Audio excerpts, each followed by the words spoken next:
Penang was founded because of its favorable geographical location. So to that extent, the old economic theory of development was all about geography, geography, geography. But despite our favorable position, we lost our premier status as a port to Port Klang and Singapore. And, we need to think about how to create the next stage of wealth. By wealth, I don't mean just money, but social wealth, the happiness, if I may put it this way. And so I'm going to try to use innovation and technology as the way for us to take this forward. It's not going to be easy, but technology today, thanks to the internet, is so open that we can do this. So that's what I'm trying to say. Can Penang transcend East and West? That means we don't compartmentalize ourselves as part of the West or part of the East, but because we're right in the middle, we can take ourselves forward. So is geography destiny? That was the old idea, right? If you happen to be in a very bad neighborhood where there's a lot of war, there's a lot of poverty, there's a lot of illness, where the temperature is not good for you, chances of development is not good. So the real estate guy will know everything's about location, location, location. If you are in the right place, you can develop very well. And it's true. Hong Kong is the right location, Singapore is the right location. Dubai has created its right location. Okay, nobody thought that a city almost on the edge of the desert could become a global hub. But that's what it is all about. And then there are a whole series of studies by people like Jeff Sachs, Ravi Kanbor, Homi Karas, who was here fairly recently, both Ravi and Homi, to say, what is the impact of geography on the development? How should we think about this? And of course, the real issue is about geography of innovation. Why is it that innovation succeeds in some cities and fail in many others? Okay? And I've worked half my working life in Hong Kong. Hong Kong is great for real estate, great for finance, but hasn't been successful at all for innovation. So what is the lesson? Why is that the case? So, I'm going to share this for you as the huge opportunity and the huge barriers to success. So we know from history that we are actually on the edge of history. The Bujang Valley was already established by the 1st century AD, maybe even earlier. But it was already a center where Indian civilization probably, mixed with local civilization and also civilization from North Asia. Now, in the Penangs, in the history of Zheng He, the name Penang Island, the Penang Island, Pinglang Yu, was already on the maps. So around 14th century, it was already known to Chinese traders.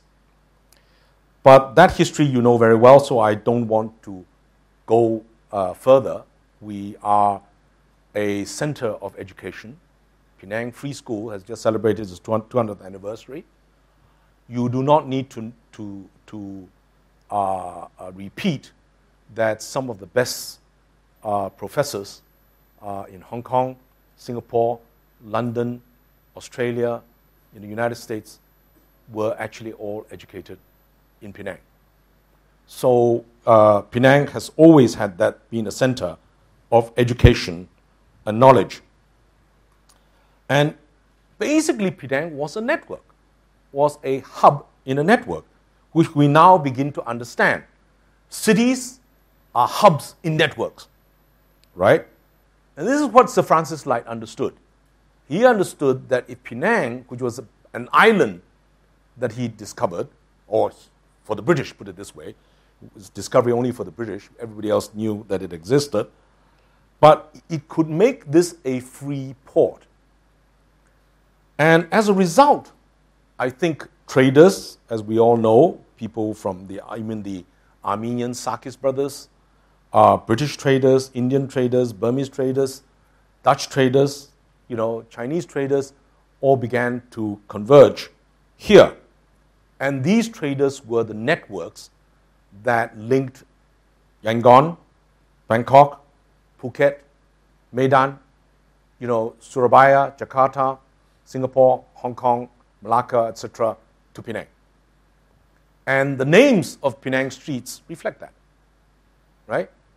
So they were traders, according to the Wang Yituan, who's on the 5 trading families in Hong Kong. In Penang. They evolved even American capital. So, for example, the Penang Kianguan Insurance Company had business, in China, Japan, Hong Kong, Siberia, and Tonkin. So Penang is already part of that one belt, one road perspective. Okay? And it could play a major role. So, 2 weeks ago, Khazanah and was sponsored a One Belt, One Road seminar, the special implications for Malaysia and China, in the Heritage Office at the United Asian Bank building in Gauchina, Jalan Gauchina, which is one of the heritage buildings owned by Dr. Stephen Yap, which Khazanah uses as its regional office. And the name itself is very Asian, because gout comes from the Indian word, China, it's Jalan, right? And it was previously occupied by the United Asian Bank. So the idea was very useful because we actually considered how we could take the Chinese initiative on One Belt, One Road to benefit Malaysia, maybe Penang. And some of these are being written up, so I'll talk about it a little bit later if you want to. But here's a very interesting map.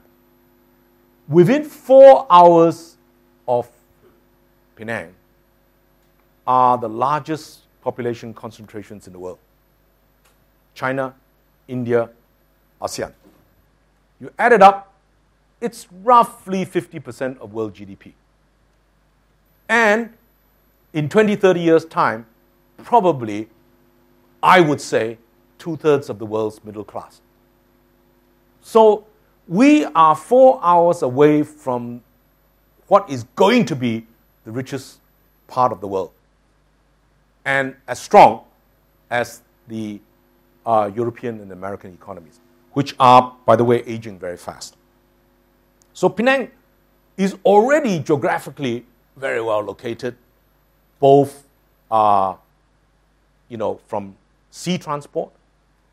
If the high-speed rails are being built that will link Singapore all the way up to, let's say, Chengdu, and thereafter to Europe. In fact, in the One Belt, One Road, Dr. Neo Soon Bin had the idea that if we can build that railway all the way to Chengdu, because the Chengdu to Europe railway is already linked, but the high-speed rail from Penang or from Singapore up to Chengdu still has some gaps. If that can be done, what used to take us probably 14 days to reach Europe by sea could take 7 to 10 days by rail. Okay? So that goes to show that actually once that One Belt, One Road infrastructure is put in place, Penang is back in its spot. Now, I cannot not talk about this lecture without paying tribute to the late Tun Lim Chong. It is one of my greatest regrets that I never got to know him well, even though I overlapped a little bit after I came back to Penang. But the more I look at his achievements, the more I realize that this was a true visionary who built in 1970-71 the Silicon Valley of Asia. And the key question that we need to ask, which probably we do not need to look back into what I call past waters, is why we didn't become the Silicon Valley of Asia. Okay? And some of this we get to think about. But actually, UNIDO, I just checked, right? Because almost no other city in Asia, including Singapore, could claim in 1971 to have Motorola, AMD, Hewlett-Packard, Intel, Seagate, Quantum, Siemens, Sony, etc., and many of whom are still here. Because if you ask these guys if they're going to go to Singapore or Hong Kong, the real estate is just too expensive. Right? And our real estate is not yet that expensive, although we do pay a lot too much, maybe in my personal opinion, too much attention to it. Right? But UNIDO actually voted us one of the top 10 dynamic industrial clusters in the world, not just Asia. So the very fact that we have cluster effect in Penang is something that we have not paid enough attention to. And of course, Tun Lim Chong was actually the founder chancellor of this university. And his attention to education and his contributions to society, we should pay tribute to. So what is the role of the city in the network world? Back in the 80s, it became more and more clear as information technology advanced that societies are networks. That you can actually describe, every system as a network. And with networks, there are network laws which exist in engineering, which the social scientists have been slow to capture this. But the real professor, Manuel Castells, who is Spanish, but based in University of California, I think Berkeley, his book, Network Society, is very visionary, right? He said the global economy is organized around cities. And to be able to move forward, it is the city at the heart of that network that will capture this. Now, once you have that, we need to look at the spirit of cities. Because in a global situation, why did Brexit happen? It is the crisis of identity. Who are we in a very confusing global world? Global conflict, technology changes, climate changes, social inequality, civil unrest, all these are about identities. We vote in populists because we feel insecure. And yet we live in the world's greatest prosperity. So cities actually do not fight countries. Cities actually are the best allies with different cities in different states which are not necessarily your friend. But the cities share the same objective. We just want to grow and prosper. We don't have national agendas. And so if the world is networked in one massive network, city-to-city friendships and alliances are much better chance than state versus state. So for example, in China, it is so much easier for one city in China to befriend another city in America, even though there are differences between US and China relations. Okay? Because they share the same objective. How do I build better infrastructure? How do I build better technology? I don't want to fight with you on ideology. I want to cooperate with you how to raise our living standards. And how do you deal with garbage? How do you deal with health? How do you deal with transport? Your problems are identical to my problems. I don't want to fight you because of different color, different class, different religion, different things. No need, because we share the same issues. Right? So city-to-city relationship is very critical. But it is also competition between cities that generate urban pride. The very fact that somebody in San Francisco is very proud that San Francisco is the most diverse of cities. Okay? And yet, it is the most innovative of cities. Right? But Silicon Valley is not San Francisco. Silicon Valley is actually, 3 different cities in one Santa Clara Valley. Right? So it is actually the city-to-city cooperation that will push you forward. So for example, if you really look at what happened in China, one of the fastest growing areas is actually the cooperation between Beijing and Tianjin. Tianjin is the city port, and political capital is Beijing. The 2 mayors in the early 2000s were former deputy governors of the central bank.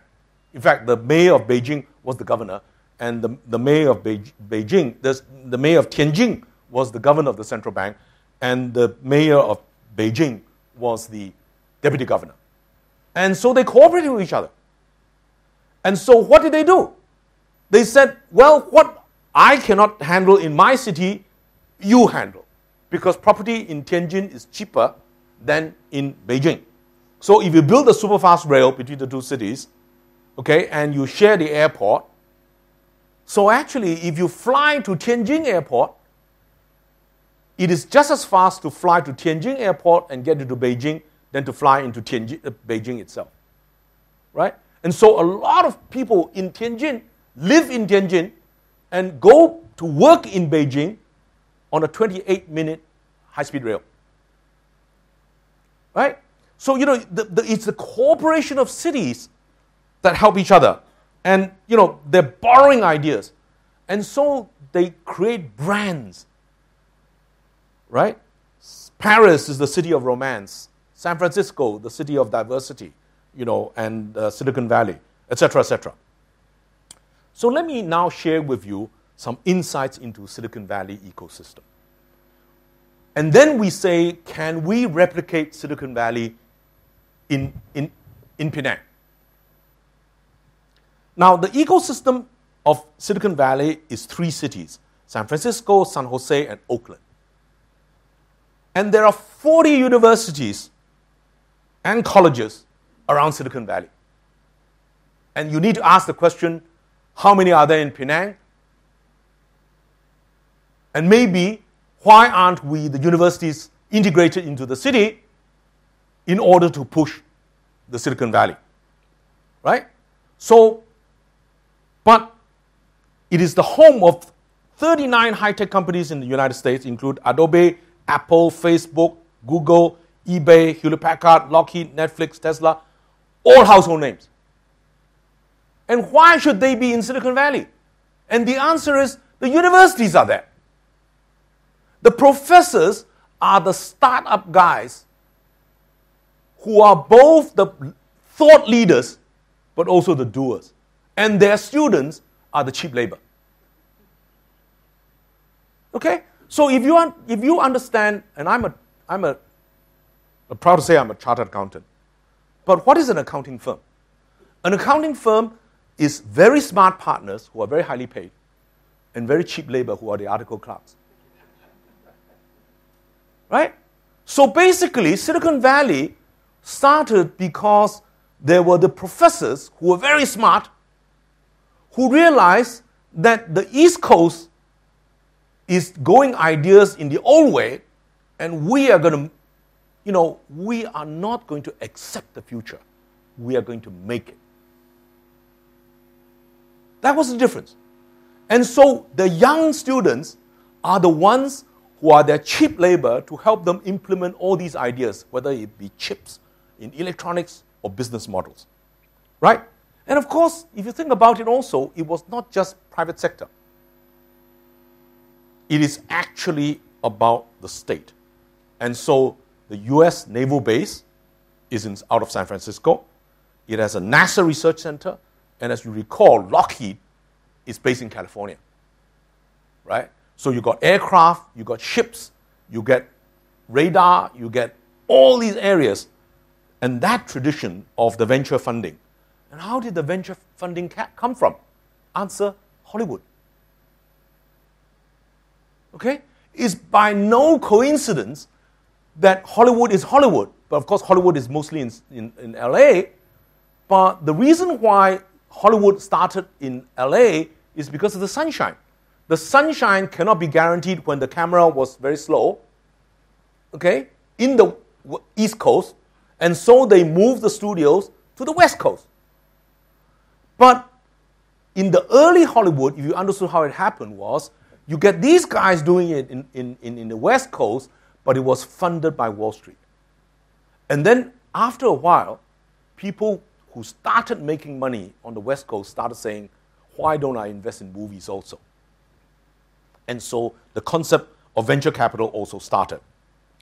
So here's the making of Silicon Valley, right?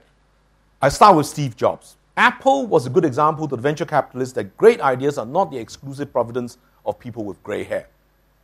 As you know, Steve Jobs didn't finish his degree. Neither did Bill Gates.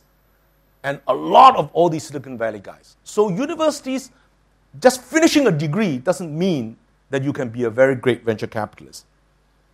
But the heart of Hewlett-Packard was that no failure, no success, right? You accept venture capitalism and innovation is about that you can fail, right?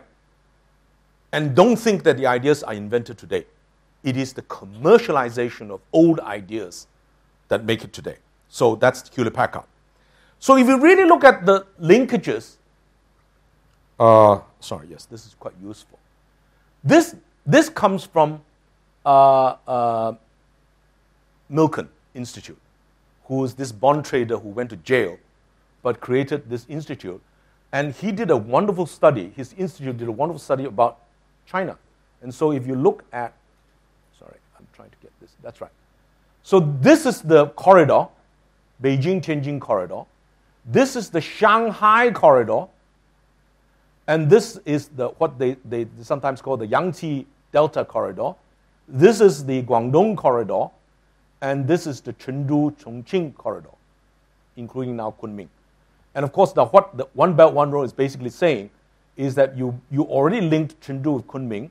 Kunming used to be linked on the old Burma Road, eventually to Yangon. And Kunming can either go this way, all the way down the railway down here, or you can go Kunming to Hanoi and basically down this way also. So the future is not just about cities, it's about corridors. Now we've got our northern corridor, etc. That's essentially what it is. It's about clusters. So, but all of this is not about geography. There are many cities with good geographies that have failed. What it is about mindset. And I need to quote, Tunku, Nazrin Shah, Sultan of Perak, 2 years ago in his Khazanah Mega Forum. He said the transitions in mindset from the paradigm of production to one of preservation, from the paradigm of resource ownership to one of stewardship, will be one of the greatest tests of time. Indeed, successfully recalibrating our collective worldview may even take a generation, but it will be a cause which is worth fighting and a cause which is worth winning. What he is saying is completely applicable to Penang. Okay? To succeed, you need a mindset. I quote another, not quote, but I used another example of the son of Penang, Lee Chong Wei. Right? Chong Wei had a mindset problems fighting against Lin Dan. After his suspension, his mindset changed. He was much tougher. He was much more focused. He realized his weakness was fitness. And then he beat the hell out of Lindan. And that's what I mean by about mindsets. You get the mindset right, you'll be fine. And of course, what is development all about? And I want to use I use different slides from different people. It is about securing wealth in retirement, quality education, good health, good government, clean environment, good jobs, affordable homes. All of which can exist in Penang. And many of which already exist. So, development is possible because we're a community that can make this possible. Okay? Now, how should then Penang position itself in the network economy? This is a slide that I put in my 2008 lecture when we had a discussion about Penang's role in the future. And this lecture to this afternoon is to a large extent further thinking along that route. Now, we all know everything's a network, and networks is about the value of the network goes up as the square of the number of users. Penang has one problem. Penang's population is relatively small. But through the internet, your customer base is now the world. Okay? That means, if RVZ, who used to be a young girl in Miri, sing a song and put herself into Facebook or YouTube, and RVZ can succeed, so can any person in Penang. You can do it on YouTube, you can do it on Facebook, you can do it on Instagram, you can do it on Twitter, you can do it on WhatsApp, you can do it on WeChat. Right? The world is today your market. The question is, how do you do it? That is a process. Okay? So we do need to think about knowledge, content, and branding, infrastructure, ability to stay ahead of the competition, quality of governance, economies of scale, quality of information, etc., etc. But we can do this because we have this already here. Because we have access to all the information in the internet. Now, here is a chart that comes from Piketty. Thomas Piketty's, wealth in the 21st century. Right? And basically, what is very interesting, this is why I say wealth is not about real estate. Having worked in Hong Kong, I have some understanding about real estate. The thing that real estate guys forget is that real estate is a derivative of your real economy, not its engine. The real estate comes from the fact that you are already making money, and where you are located then becomes very valuable. If you're not making money, as Penang has seen in its down cycle, the real estate is not worth that much. Okay?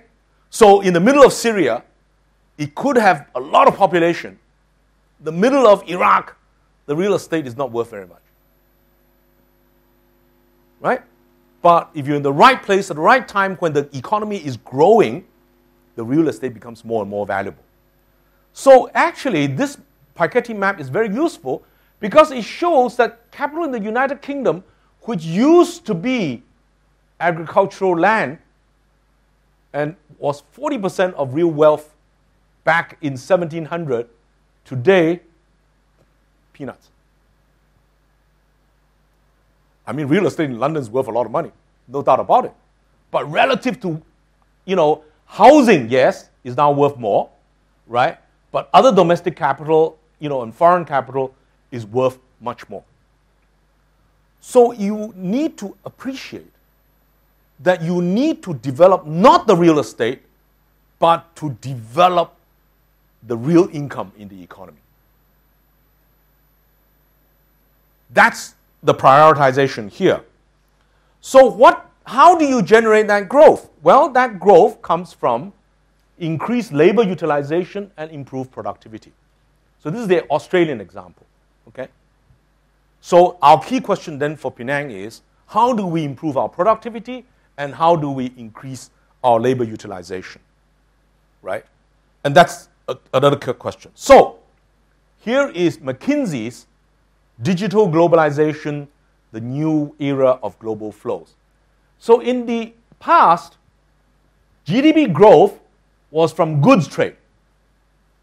But then we are now moving towards data flows. We're moving towards migration, human flows, and we're moving towards. And so, according to McKinsey, data flows is now increasing hugely. In fact, data flows in the last decade was 45 times. Trade maybe 3 times growth. Okay? GDP about 2.5 times growth. But data is flowing very fast. And so cross-border data flows are now 45 times larger, connecting more countries. And Penang has been the center of this. Because where do these data flows? We produce partly the chips and the hardware that actually build these platforms, right? Let me focus on what PricewaterhouseCoopers presents as the great hope for Malaysia. Okay? Now, what is the great hope for Malaysia? Textiles. Okay? What they mean by textiles is actually not textiles, it is garments. Okay? Because Malaysia hardly produces any textiles. There's, of course, the well-known Penangite, Mr. Lau Jotek, is that his name? Yeah. Better known as Joe Lau. Or I don't know whether his name is Joe Lau or Joe Lo. Some people insist that it's pronounced Lau. Some people insist that it's pronounced Lo. But whatever his name is, his father, of course, was built up this company, listed company called Malaysian Weaving, and is well known for that. Okay, but other people, of course, know him slightly rather differently. So Joe Lau has father made his fortune that. That is one weaving company, but now the company is actually quite diversified. It's not a yarn weaving company. And then there's another company, I think, which was set up in the old days during the time of the late Lim Swee An. Dr. Lim Swee An, when he was the Minister of Trade and Industry in the 1960s, there was a textiles thing. The late Irene Fernandez, the first time I met her, I think 1974, was in that there was a strike going on in Kamunting Industrial Estate near. So this is basically the main factories which still exist today. I think pretty much all the other textiles. So what they mean is something which what they call textiles is actually garments. Okay. Now, 2 things about this. Number one, when about 30 years ago, I got one of my students to look at garments in those days, and she found that actually there were more than 200,000 people working in garments, most of them women. So it was the single largest employer of women in this country. Okay, more than electronics. Everybody was studying electronics and so on and so forth, but actually garments was much bigger. And then 2014 official numbers. I checked. What do you think the number is? Less than 15,000. Less than 15,000. Okay? So the numbers have dropped drastically. Now, what does the TPP provision? The TPP provides for includes something called the yarn forward rule. What is the yarn forward rule? The yarn forward rule basically means that if you use yarn from within the TPP region, then you qualify for a reduction in tariff. But if you don't use yarn from within from a TPP source, it doesn't qualify. Okay? So where do we get most of our yarn? Okay? A lot of it comes from China. A lot of it comes from Indonesia. Many people don't realize that. A lot of it comes from Korea and Taiwan. Those are the main sources of yarn which is used in Malaysia. Okay? But if you don't use either US or Japanese yen, you don't qualify. So without reading the details, this consultancy report to the Malaysian government has said, oh, we are going to get a lot of growth from the textiles industry. So unfortunately, whether you like it or not, the devil is in the details, and there is not going to be very much growth coming from textiles. And whatever we might have to offer, you can be sure that Vietnam can underprice us in terms of costs. So I don't see where all this is coming from. Of course, you can have some niche products. You know, I'm not saying there's absolutely nothing. You might have some niche products like something called Uniqlo. Okay, you know, how many of you are going to wear Uniqlo in this country? You might use it to sweat. You know, if you're trying to lose weight, you go and run around and then you put on the Uniqlo and sweat. And, you know, but otherwise, nobody is going to use that type of material. So, except for those niche products, there really is no future. Now, so whether you accept the US government study or you accept the TPP study, let us be very clear. If you accept the Peterson Institute study, let us be very clear that the actual growth impact from trade is next to negligible. Okay? It is 0.1% or 0.1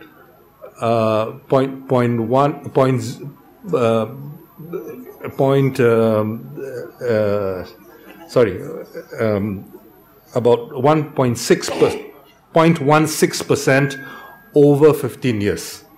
Okay? That's the maximum you will get even with a misreading of the fine print. Okay? So let's not kid ourselves that this is about trade.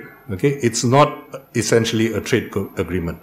But just in case you're not happy enough with those concerns, as Wan Saiful correctly pointed out, this is basically managed trade agreement. It's not a free trade agreement, but even more importantly, who is it managed for? And I can assure you it is not managed for you or me. Okay?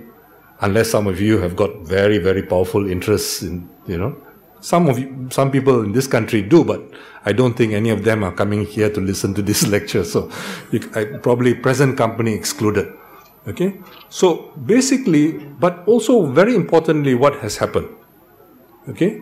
So the only serious forum for trade negotiations, if you are serious about free trade, as Wan Saiful is, okay, is something called the World Trade Organization. For all its weaknesses, that is the only show in town. And what did Mike Froman do in the middle of December last year? He went to Nairobi and he basically said to them, close shop. Okay, close shop, call off the Doha development round. Now, many of you are not old enough to remember, but in at the end of the last century, there was something called the Seattle Ministerial Talks for the WTO, at which many countries walked out because they felt that the WTO agreement was very, very seriously flawed and against development. So after 9/11, the Doha round was started with the promise of development. So it wasn't just the Doha round, it was the Doha development round, a promise of development, okay? And basically, Mike Froman goes to Nairobi and says, forget about the Doha round.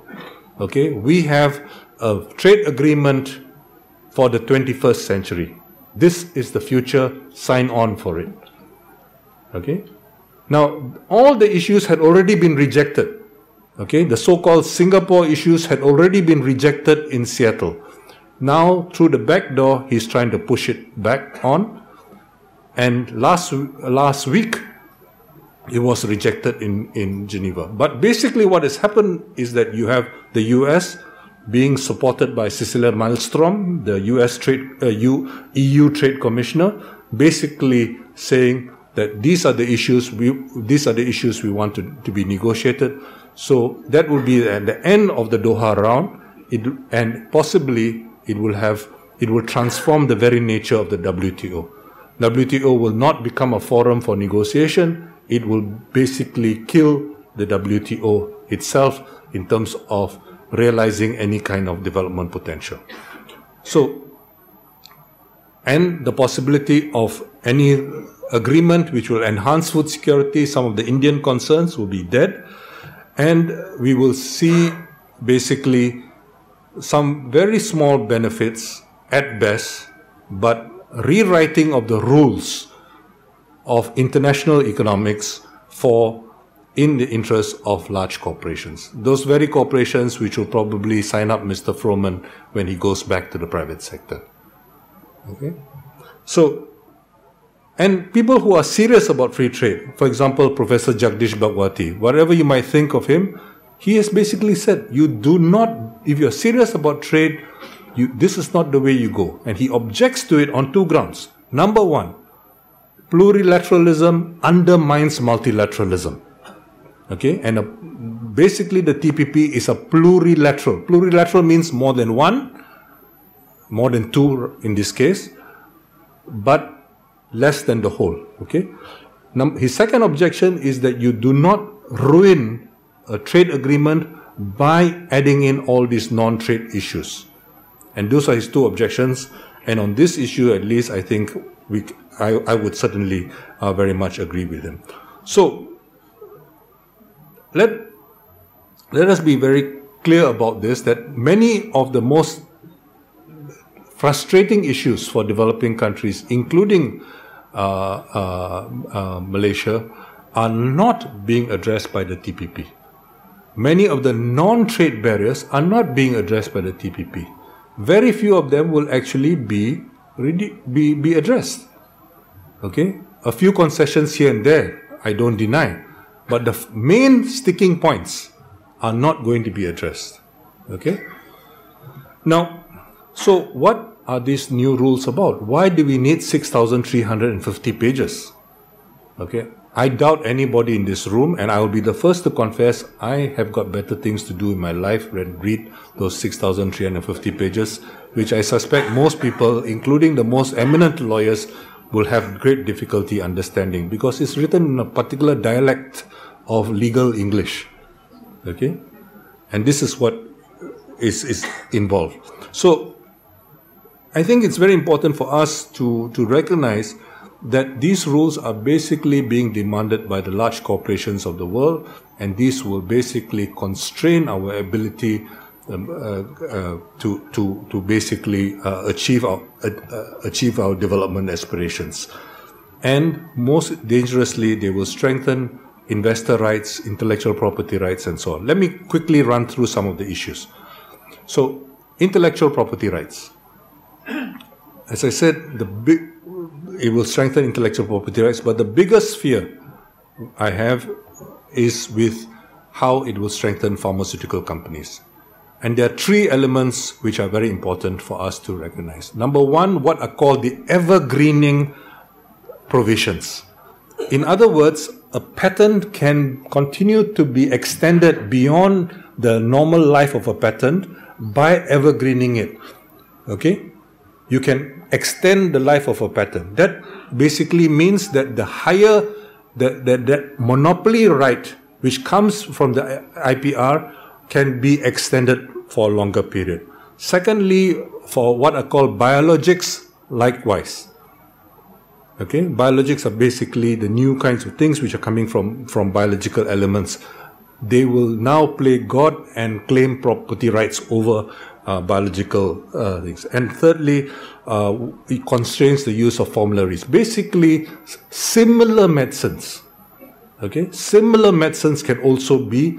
In other words, it's very vague. You know, what is considered to be a similar medicine? Okay, so if I don't like what you come up with, and I say that yours is basically based on my medicine, even though it's different, I can claim that yours is similar to mine, and therefore I can take a case and block you from selling you.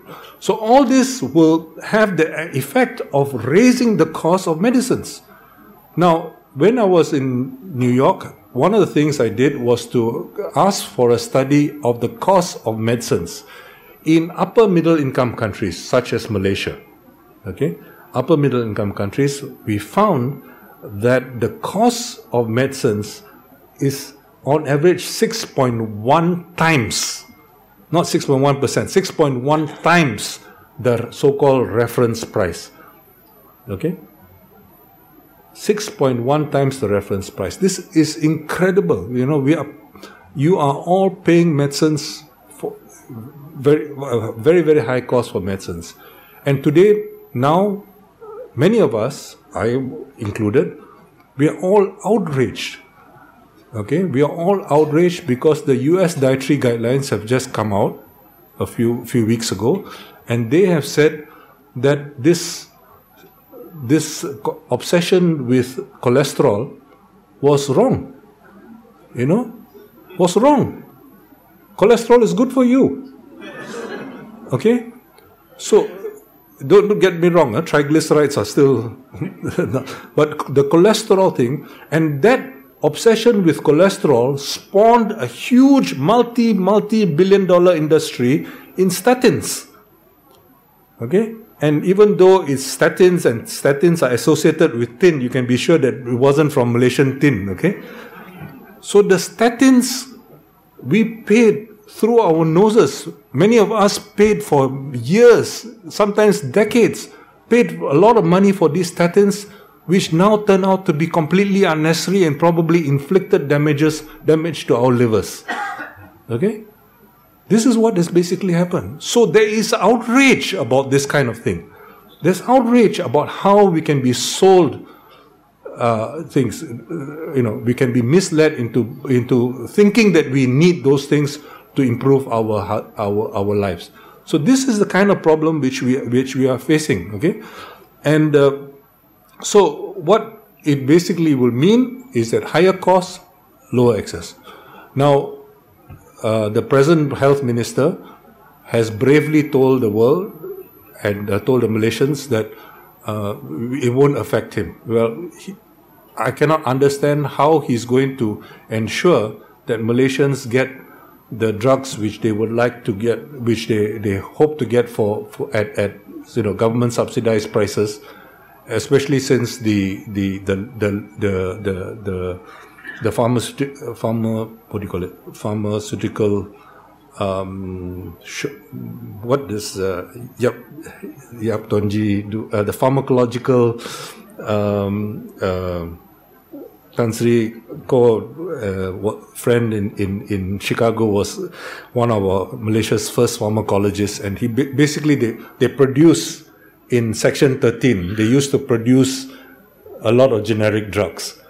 That has basically now disappeared. You know, Malaysians no longer produce the generic drugs, even though we are capable of producing those generic drugs. And basically, so private companies, typically foreign companies, basically rule the roost. And this is the situation which we find ourselves in. So let me move on very quickly. Investor-state dispute settlement. This is the third area of great concern. I'll run through quite a number of slides. But basically, it will strengthen foreign investor rights. And let me tell you what basically is at issue, okay?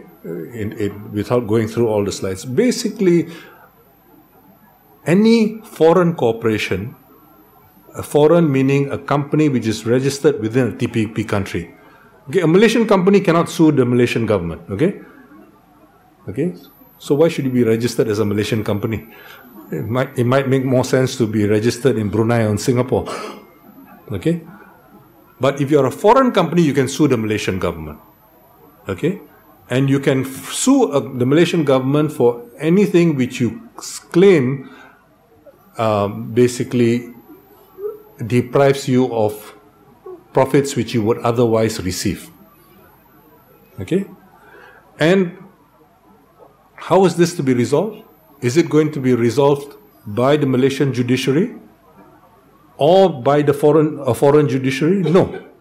It's going to be resolved by private arbitration. Okay? And it's binding because there's no recourse to higher appeal beyond whatever decision is made by the panel of three. So if I'm suing, I get to choose one member of the panel, and I have to agree on a second member of the panel. And how large is this community? Less than 200 lawyers in the world. So in one case, we are sitting in one case. Let us say that Dato' Anwar is a lawyer for one side, and Tan Sri is a lawyer for the other side, and I'm lawyer for the other side, and I'm the third lawyer which both sides agree on.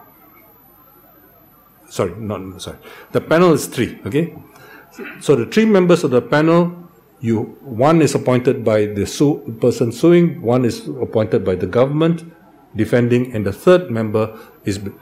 So, this is in one case. In another case, you can play musical chairs. We change different positions.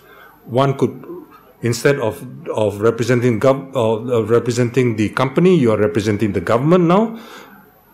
Instead of so we can all basically change positions. Okay, so basically, what are the incentives for people in this business? The incentives is to keep the system going, because this is how you make your money. Okay, so it's basically a fundamentally corrupt system, in my view, a corrupt system, and it is basically an insult to all the existing judiciaries. Now, you might say, oh, well, this Malaysia has got a Hapa 6 judicial system. Well, even if you believe that, okay, that is not the issue. Because in the TTIP, the Transatlantic Trade and Investment Partnership, the Americans are asking for exactly the same thing among the Europeans. Okay, from the Europeans. They dare not say that those are Hapa 6 judicial systems. So the issue is to shift, to privatize, basically, the judiciary, because you don't trust national judicial systems. Okay, so you might hear all kinds of arguments about the judiciary, and given my own experiences, I won't be saying that I find that judicial independence is uncompromised, but I think I would trust that system much more than I would trust what is being created now, what is being strengthened now. So this is basically the key issue. I'm not sure what happened to all my words. Oh, okay. Okay, so let me quickly. This is more sophisticated than okay. So basically, these are some of the issues involved with the ISDS. Okay, the wording of many of these documents, despite it being 6,350 pages, is still quite vague. And so there will be a lot of room for interpretation, and you can sue till the cows come home. And you can be sure that a small company from Malaysia is not going to sue the US government, but you can not be sure about the converse. Okay? And you can be sure that, supposing the converse is true, let us say the Malaysian government is unhappy about a foreign corporation. It does not give any rights to the Malaysian government to do anything. Let's take the case of Bhopal in India. 250,000 people died immediately, and many others have had their lives injured by what happened in Bhopal.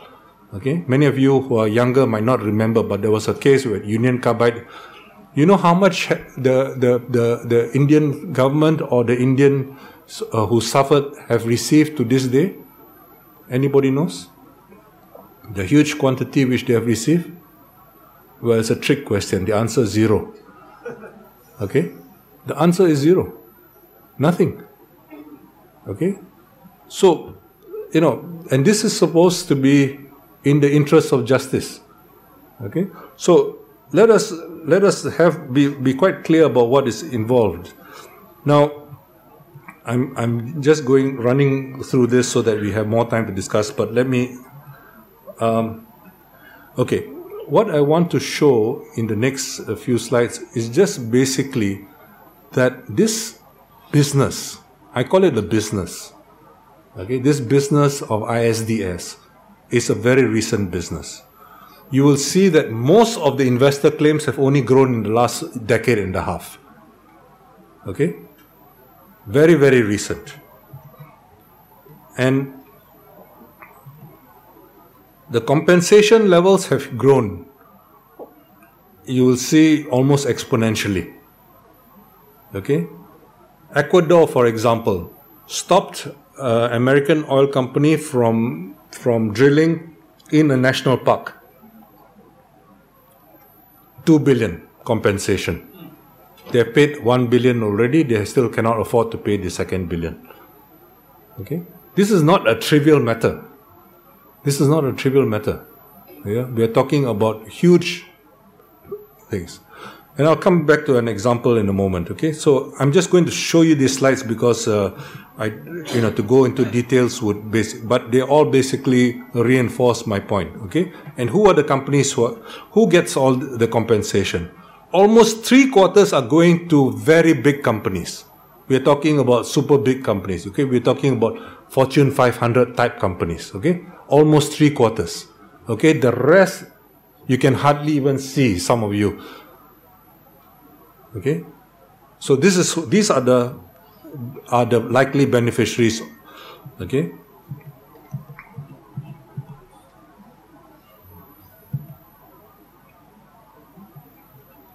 Okay?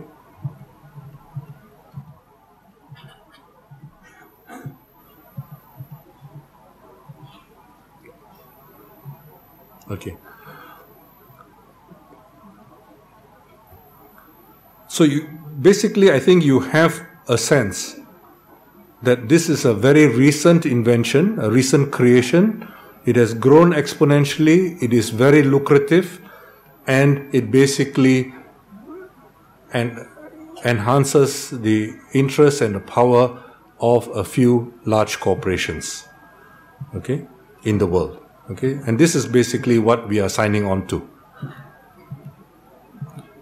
Of course, I don't think any of you know this, unless you have been following this issue very closely, because none of this is in the public sphere.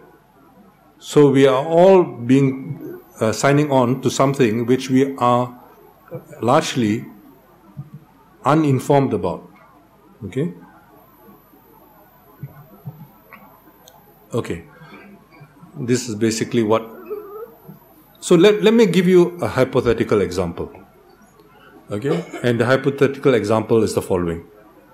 You have a company which, Malaysia is still a very agricultural country. Okay? Maybe not many Malaysians work in agriculture, but it's still a very agricultural country. And almost all the agriculture uses herbicides. And the single most popular herbicide in this country, which will remain unnamed. I got away with 250 million once, but I don't want to push my luck too much. The single most popular herbicide is produced by one of the most powerful agrochemical companies in the world. Okay?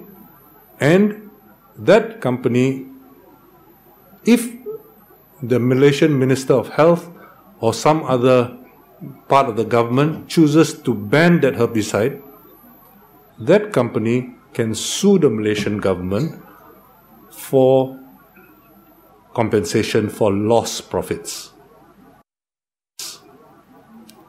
The fact of Malaysian public interest or public health does not matter. That is not a defense. Okay? Many of you know the case which was recently settled in Australia, and that's why tobacco was carved out of the TPP, because the Australians said, we will not accept this. But none of these issues were ever discussed as far as other things are concerned. So the fact that this is in the interest of Malaysian public health or agricultural workers or whatever does not matter. The fact of the matter is that if you ban something like that, a substance which is known to be toxic, the WHO has declared this particular product to be carcinogenic. It's not just toxic, it's carcinogenic as well. Years ago, yet nothing has been done. So you can imagine what the implications are. So what will Malaysian government end up with? On the one hand, you have to deal with all the victims, and then you have to deal with the very difficult decision of whether to ban a poison or to allow it to continue. And not to ban it means that if to ban it means that you have to compensate the companies. Not to ban it basically means you allow those chemicals to kill your own citizens. That's the kind of choice. It's a very cruel choice, but this is basically what it involves. So I think we have to deal with the realization that the fact that something is good for our health, for our safety, for our environment, even for all this can be subject to suits. Okay? So you will find that the kinds of issues include wage legislation. Malaysia has a minimum wage. They can sue for that. They can sue for, Saiful has pointed out that affirmative action has been taken out of it. Environmental impact assessment. If you do a serious environmental impact assessment, they can sue for that. They can sue over debt issues and so on and so forth. And the damages will not just be for the recovery of the investments which have been made by the corporations, but also for loss of expected profits. Okay? And this will be a tremendous incentive to sue. Okay? Basically you pay a few lawyers and you take your chances. Why not? It's like a lottery. It is a lottery when you have that kind of a corrupt system of arbitration. So it is very important, I think, for us to remember that much, much more is at stake. It is not a free trade agreement. In fact, I've tried to make the point that it is almost irrelevant in terms of promoting trade. And I think it's also important for us to recognize that it will have a chilling effect on regulation. So while many of you are involved with NGOs and others trying to improve the human condition, trying to improve situation in Malaysia, you will be up against not just the usual obstacles and barriers, you will also be up against powerful corporate interests who will basically want to preserve the status quo rather than try to enhance the conditions which you're trying to affect. It will have what the New Zealanders call a chilling effect. And this, basically, it will introduce what is called regulatory chill. So all this will have very, very important implications. And I've already given you the example of the carcinogenic herbicide, so I won't get. Now, remember also that so far, the US has never lost a suit. And there's a Professor Lisa Johnson at the Columbia Law School, and she basically says, publicly, she has said in February, she said, basically we have a situation where it is in the interest of the ISDS arbitration community not to make any decisions against the US government, because the US government is the government which has been broadening the scope for ISDS. So don't bite the hand which is feeding it. But now you have a situation which is going to be very tricky. President Obama has cancelled the pipeline from Canada, the Canadian tar sands to Louisiana, and that TransCanada is going to sue the US government, and this will be a very, very important test case. In her own studies, she has found that even the US government representatives, the lawyers for the US government, are surprised that they have been so successful, because they thought their case, no chance, but it has been in the interest of the arbitration community to find in their favor. So it is, as I said, essentially a very corrupt thing. Now, many of you might say, oh, foreign interests can be legitimate also. They might have legitimate grounds for complaint. And there are enough safeguards right now. There's something called investor protection, which the World Bank makes available, and now there are even private companies which make available investment protection and so on and so forth. So there are more than adequate remedies which already exist. There is no need whatsoever for ISDS. So why are we doing all this? And I would put it to you that perhaps there are political considerations. As President Obama said in January at his State of the Union message, he said, now with TPP, China no longer does not make the rules in the region, we do. Okay?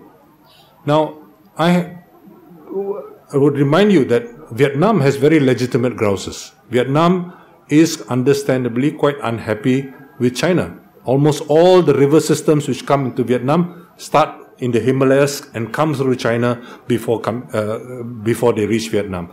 And China has been damming it up, and there are a lot of other problems, bilateral problems Vietnam has with China. The war between Vietnam and the US ended only 41 years ago, and there are a lot of other barriers which they have. And so Vietnam probably will gain a lot from the TPP. They will also lose a lot, like many of us, but they probably do benefit quite a bit. But for the rest of us, I would put it to you that actually the case which has been presented to us is partly false. Okay, it's not completely false, because there are some elements which are true, but the major arguments are actually not either false or misrepresented. So it is true that there will be some increase in trade. It's undoubtedly true, but don't forget that there will be not only increase in exports, there will also be an increase in imports. And let's face it, nobody wants to pick a fight with the US in a present situation. It's still a unipolar world situation, so nobody is going to pick a fight with the US. But at the same time, we are abandoning many principles which have been very important for the country for the last 40 years. Since the time of Tun Razak, the country has been, and ASEAN has been committed to ZOPFAN, the Zone of Peace, Freedom and Neutrality. Tun reminded me of his former classmate, the diplomat Tan Sri Razali, who received an honorary doctorate from USM some years ago, and he talked about this. So many of these principles are now being thrown out, and I think it is important for us to begin to think about the implications of all this. So I would put it to you that we really need to think through what all this implies, and I would say that it is not the gold standard trade agreement which it has been sold as. It is not the agreement for the 21st century, and it is, and I think the big problem for those of you who may be in the arbitration business of this type is that there is so much in the agreement which is ambiguous. Okay, that is the only thing which is unambiguous about is that there's so much ambiguity, and this will give rise to a lot of uncertainty and so many possibilities for suits and so on. So it will actually result in much more litigation, and it will enrich a lot of lawyers, but it will do very little to enhance our collective well-being and so on. So basically, unless the TPP is going to be renegotiated, which is very doubtful in the present situation, I'm afraid we have to be very beware in order to ensure that our legitimate interests and the public interests as well as the national interests are protected. Thank you very much for your attention.